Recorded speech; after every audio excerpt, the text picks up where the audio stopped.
La TVCRA est au cœur des préoccupations des gens d'ici depuis plus de 45 ans. C'est donc un honneur pour moi de soutenir et de contribuer à l'essor de la télévision communautaire de la région des Appalaches. Bon visionnement.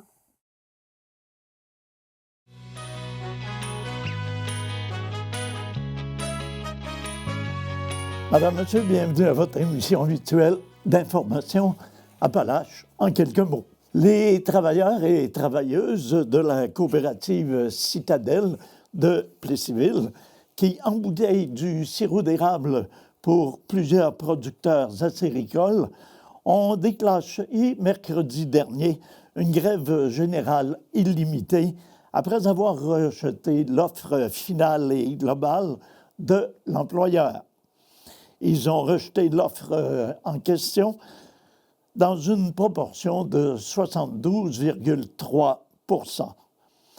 La centaine de membres de la section locale 7885 des Métallos avaient voté à la fin de février un mandat de grève à déclencher au moment jugé opportun. Le litige porte principalement sur les salaires, sur le climat de travail et sur la durée de la convention collective de travail. Le représentant syndical des Métallos, M. Danny Maltais, a déploré que les représentants de l'employeur récoltent ce qu'ils ont semé.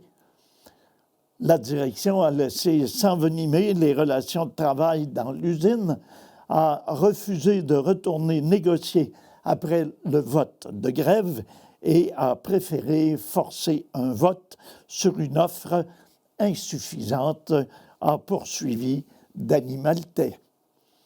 Une ligne de piquetage a été érigée dès 8 heures jeudi matin devant l'édifice de Citadelle situé au 2100 de l'avenue Saint-Laurent à Plessisville. Marc Jalbert, président de la section locale 7885, a déclaré qu'un règlement est possible à la condition que l'employeur accepte de mettre un peu d'eau dans son vin et de revenir plus sérieusement négocier. Marc Jalbert a mentionné « On l'invite à s'exécuter rapidement avec empathie et ouverture pour éviter que le conflit ne s'éternise. » La ville de Thetford Mines a octroyé à la firme Compteurs d'eau du Québec un contrat pour l'acquisition de 567 compteurs d'eau de différents diamètres, d'antennes et les frais de réseau cellulaire pour la première année pour un montant de 342 579,34 $, taxes en plus. Ces équipements sont destinés aux industries, commerces et institutions dans le but de se conformer à la stratégie québécoise d'économie d'eau potable mise en place par le ministère des Affaires municipales et de l'Habitation. Afin de répondre aux exigences de cette stratégie, la ville de Thetford Mines doit recueillir des données sur la consommation d'eau potable sur son territoire. Ainsi, l'ensemble des immeubles commerciaux, industriels et institutionnels, de même que certaines résidences raccordées au réseau d'aqueduc, doivent être équipées d'un compteur d'eau. La ville est d'ailleurs toujours à la recherche de citoyens volontaires du côté résidentiel. Le maire de Thetford, Marc-Alexandre Brousseau, a indiqué que ces appareils permettent non seulement de mieux connaître la consommation d'eau, mais également de repérer plus efficacement les pertes importantes, notamment lorsqu'il y a des bris. En effet, la présence de compteurs facilite la détection des fuites et oriente plus rapidement les interventions.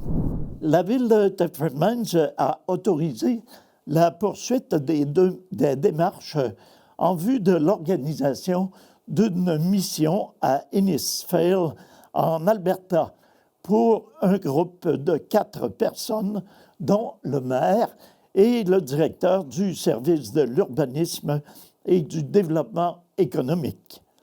Un budget de 8 000 $ prélevé à même le fonds dédié au développement économique a été réservé afin de couvrir les dépenses liées à cette mission, incluant les frais de transport, d'hébergement et de subsistance. Ce déplacement a pour objectif la visite des installations de l'entreprise Deep Sky à la suite d'une invitation de cette dernière. Cette entreprise a amorcé des essais de séquestration de CO2 sur le territoire de Thetford Mines au cours des derniers mois. Nous voulons bien comprendre ce que fait tout promoteur qui s'installe chez nous. Nous avons parfois des questions de la part des citoyens et il n'y a rien de mieux que d'aller voir comment ça fonctionne ailleurs pour être capable de répondre à leurs interrogations. En même temps, ça permet de tisser de bons liens avec un promoteur qui va amener beaucoup d'emplois et de retombées économiques, d'expliquer le maire, Marc-Alexandre Brousseau, en précisant que la délégation va également rencontrer des membres de la communauté d'Innisfail afin de savoir comment ça se déroule pour eux là-bas.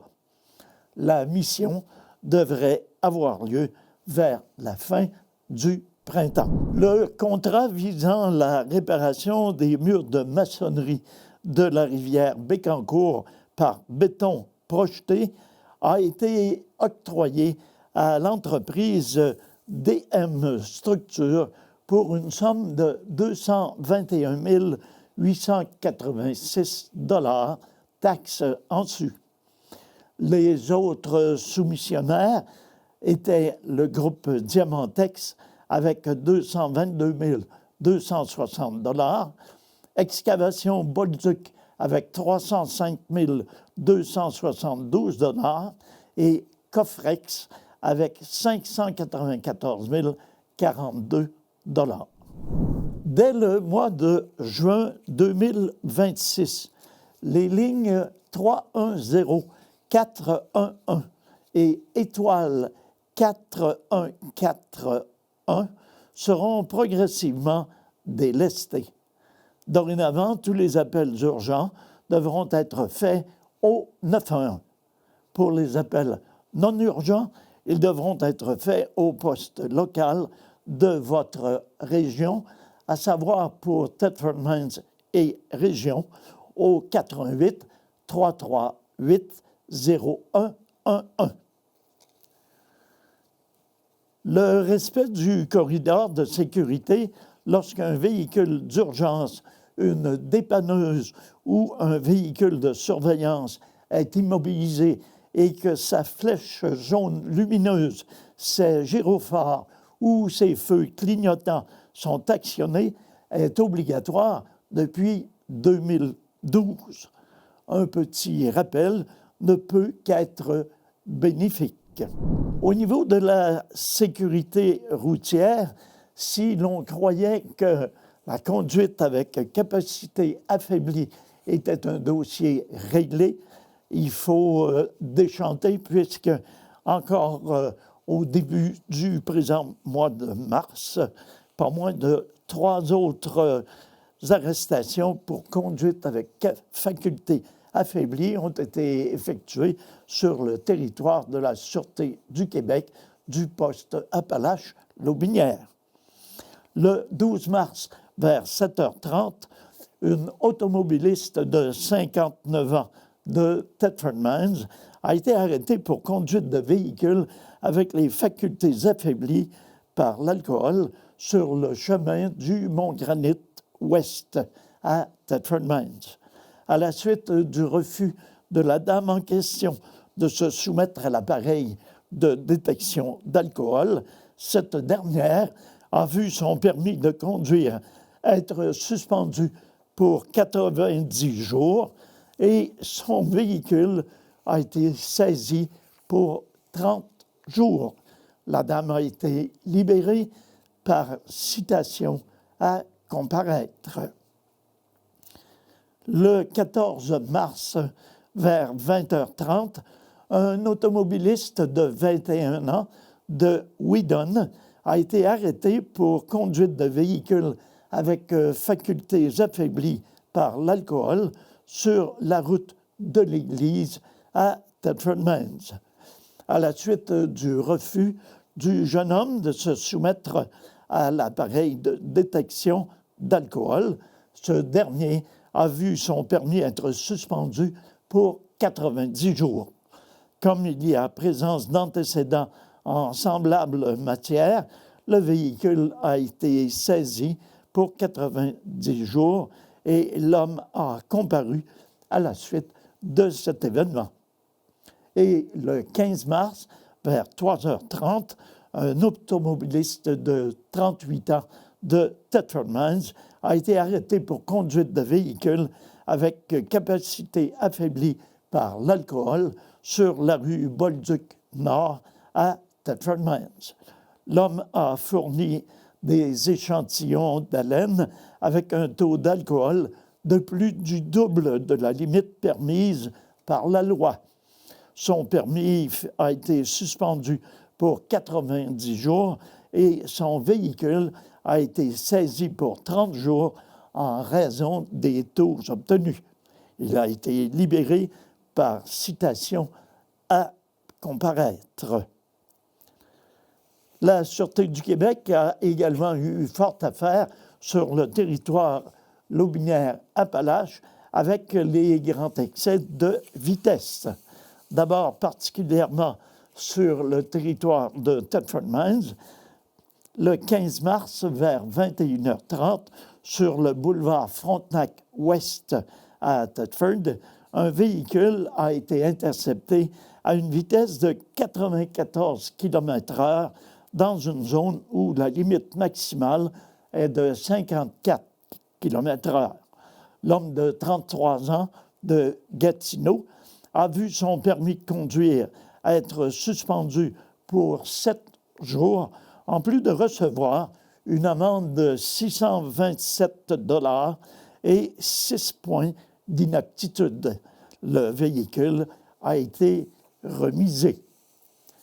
À Saint-Agapi, sur la route 273, le 10 mars, vers 8 heures, un véhicule a été intercepté à une vitesse de 153 km/h, alors que la limite maximale permise par la loi est de 90 km/h à cet endroit.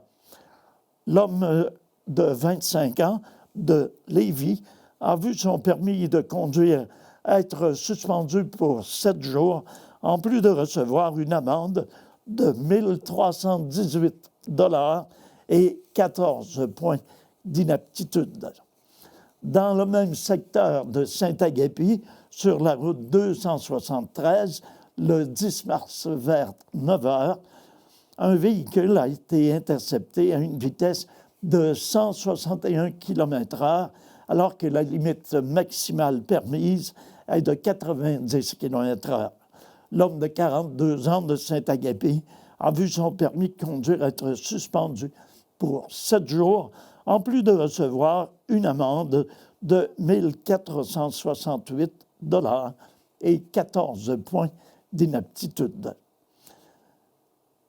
Et finalement, le 10 mars, vers 16h30, sur la route 116 à Dosquet, toujours sur le territoire de la Sûreté du Québec, poste Lotbinière-Appalaches, un véhicule a été capté à une vitesse de 150 km/h dans une zone où la limite permise est de 90 km/h.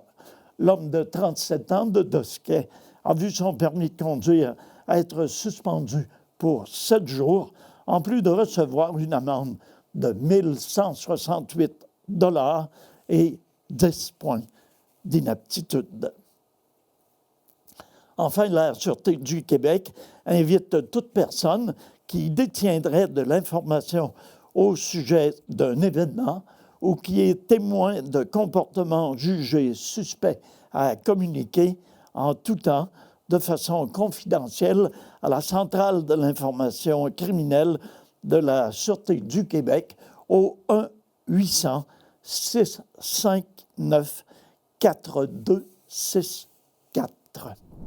Le récent budget présenté par le ministre des Finances du Québec, M. Éric Girard, prévoit des investissements de près de 133 millions pour la réfection et la reconstruction du chemin de fer Québec central entre Vallée-Jonction et Thetford Mines. Le programme québécois des infrastructures prévoit également des investissements additionnels de 83 millions de dollars sur cette ligne de chemin de fer entre 2027 et 2036. Dans la région administrative de Chaudière-Appalaches, le gouvernement prévoit injecter 8 milliards en 2026-2036. 8 artistes émergents se réuniront le 6 mai prochain à Thetford Mines pour le spectacle bénéfice Kilimanjaro pour la mémoire. L'événement vise à soutenir la Société Alzheimer Chaudière-Appalaches et les familles touchées par la maladie. À l'origine du projet, Mathieu Touzin, alias Matt Thousand, souhaite mobiliser la communauté autour de cette cause. Inspiré par cet engagement, il se prépare à gravir le mont Kilimanjaro, un défi symbolisant espoir et résilience. Chaque pas de cette ascension représente la lutte contre la perte de mémoire. Le spectacle en question sera présenté le 6 mai prochain à 19h au Studio Théâtre Paul Hébert. Les billets sont déjà en vente en ligne. Tous les fonds amassés seront remis à l'organisme. La soirée promet un moment de solidarité et d'émotion. La Société Alzheimer offre soutien, information et accompagnement aux personnes atteintes et à leurs proches. À noter que non seulement Matt Thousand sera de la partie, mais également Jonathan Hood sera présent. Depuis le 27 février dernier et jusqu'au 10 mai prochain, la Station des arts de Thetford Mines présente une exposition rétrospective des 50 ans de carrière du peintre québécois et thetfordois François Fauché. L'exposition intitulée « Bientôt 50 ans » propose de plonger dans un univers pictural où la couleur, le mouvement et la musique créent une expérience visuelle unique. François Fauché a commencé à peindre à Thetford Mines où il est né. Le peintre a d'abord fait des études en architecture. Il y a œuvré pendant 6 ans avant de quitter le confort de sa profession pour se consacrer entièrement à son art. Sa conjointe, Lynne Thivierge, a également fait de même, abandonnant sa carrière en recherche de biologie pour embrasser une autre carrière, celle d'agent pour François Fauché. Ils ont encore en mémoire leurs débuts qui n'ont pas toujours été faciles. Par la suite, François Fauché s'est produit dans pas moins de 8 pays, dont plusieurs en Europe, évidemment. François Fauché est à l'origine du vibrationnisme, une technique qu'il a développée pendant qu'il peignait dans la nature par temps froid. Son pinceau, sa main tremblait. Et en revenant chez lui le soir et en observant sa toile, il découvre cette vibration qu'il nomme vibrationnisme. C'est la déformation périphérique du sujet, puis l'ajout d'éléments détachés qui crée un effet de mouvement, a-t-il expliqué. Ça n'a jamais été les mêmes choses qui l'ont inspiré, mentionne-t-il, à savoir les paysages abstraits, les paysages, la musique et également la décision de toujours peindre en vibrationnisme pour le reste de sa vie. Par contre, depuis 2 ou 3 ans, il affirme avoir peint des fonds très clairs, mais qu'il a l'intention de revenir à ce qu'il faisait. Donc, exposition à la Station des Arts du peintre François Fauché, reconnu au niveau international, alors qu'il a présenté son travail dans de nombreuses expositions au Canada, aux États-Unis et en Europe, alors que ses œuvres figurent dans des collections privées, notamment celles d'Elton John, Halle Berry et Billy Joel. Le dernier budget du ministre Éric Girard n'a pas plu à tout le monde, et particulièrement ce statu quo budgétaire que les entreprises agricoles ont déploré. Quelques 29 000 entreprises agricoles du Québec procurent de l'emploi à plus de 52 000 personnes, développent chaque jour le territoire, investissent chaque année 1,7 milliard dans l'économie de nos régions et nourrissent durablement des millions de consommateurs d'ici et d'ailleurs dans le monde. Dans ce cadre, des investissements importants étaient requis pour permettre au premier secteur primaire du Québec, un secteur d'avenir, de poursuivre son développement. Le budget 2026-2027 ne prévoit rien à ce sujet, de déplorer le président général de l'UPA, M. Martin Caron, malgré des finances publiques moins moroses que prévu. M. Caron a mentionné, ce budget est le dernier d'ici les élections générales de l'automne prochain. Le gouvernement avait une ultime occasion de répondre à plusieurs des attentes légitimes et récurrentes des productrices et producteurs agricoles et forestiers. D'autant plus que le ministre Girard fait directement référence à l'importance d'un environnement d'affaires compétitif caractérisé par un cadre réglementaire simple et stable. Nos entreprises devront malheureusement chercher ailleurs dans ce budget pour s'en prévaloir, de conclure le président général de l'UPA, M. Martin Caron. Alors voilà, c'est ce qui met un terme à notre émission d'information pour cette semaine. C'est Nelson Ficto qui vous remercie d'avoir été des nôtres. Je vous invite à être là la semaine prochaine pour une émission semblable.